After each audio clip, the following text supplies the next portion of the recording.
नमस्कार विद्यार्थी मित्रांनो, आज आपण इंटरमिजिएट ड्रॉइंग ग्रेड परीक्षेसाठी संकल्पचित्र, डिझाईन, नक्षीकाम हे चित्र आज बघणार आहोत। यासाठी मी ट्रेसिंग पेपरचा वापर या ठिकाणी केलेला आहे। आजच्या या भागातून रेखाटनाबरोबरच रंगकाम संकल्पचित्राचं कसं करायचं हे आपल्याला समजेल। काळजीपूर्वक आपण हा भाग पाहावा, म्हणजे आपल्याला रंगकामामध्ये किती अचूकता गरजेची आहे हे आपल्याला समजेल।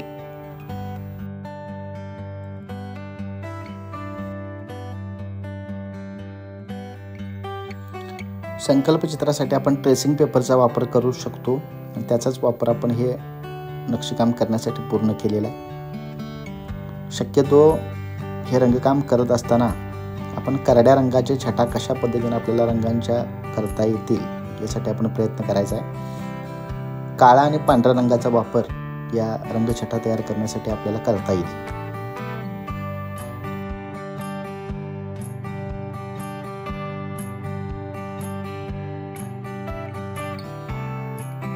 या चित्राचे रंगकाम करण्यासाठी संकल्पचित्राच्या रंगकामासाठी आपल्याला 3 प्रकारचे ब्रश आवश्यक आहेत। एक पॉइंटचा ब्रश, एक मिडल ब्रश आणि एक सगळ्यात मोठा ब्रश, ज्या आधारे आपल्याला या चित्राचं रंगकाम करता येईल।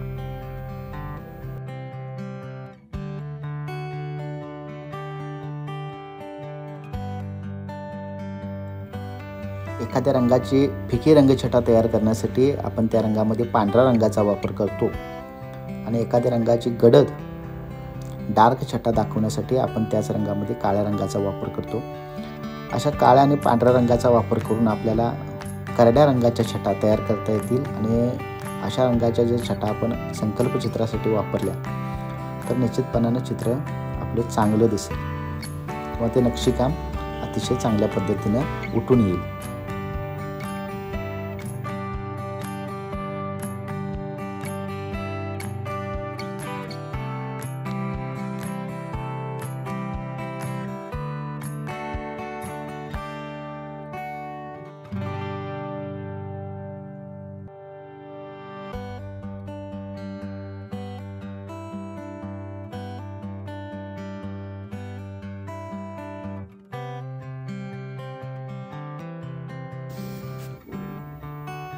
एकाच रंगातील जर आपण वेगवेगळ्या छटा तयार केल्या, म्हणजे एका रंगामध्ये जर आपण पांढऱ्या रंगाचा वापर करत गेलो तर त्याची फिकी छटा होईल आणि ते रंगकाम आपल्याला या नक्षीकामासाठी सुंदर दिसेल।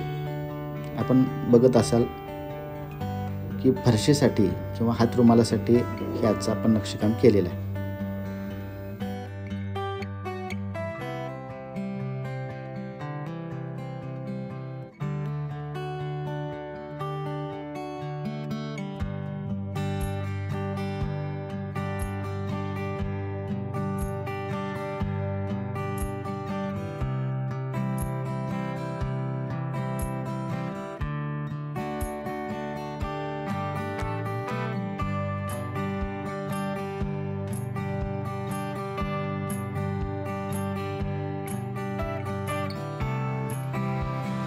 चॅनलवर जर नवीन असाल तर चॅनलला लाईक करा, सबस्क्राईब करा आणि बेल आयकॉन दाबायला विसरू नका।